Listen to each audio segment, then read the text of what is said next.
Well, it's been just a little over a month now since the Real ID requirement to fly domestically went into effect in Pennsylvania. And while Pennsylvania is what's called an optional state, meaning a Real ID is not mandatory, you still need one or a passport if you want to board a domestic flight. And Jaden Vogel joins us live from the Johnstown airport with more on how this is going locally. Jaden.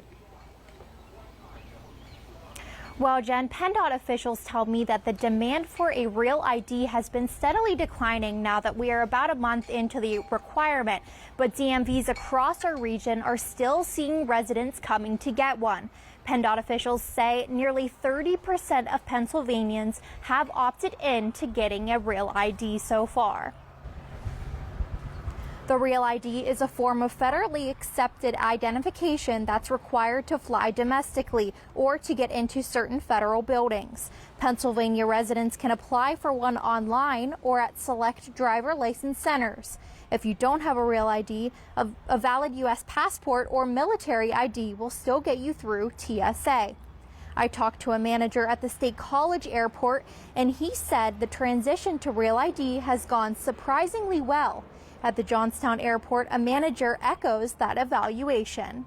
We really haven't had any issues. Everybody's been very understanding and cooperative.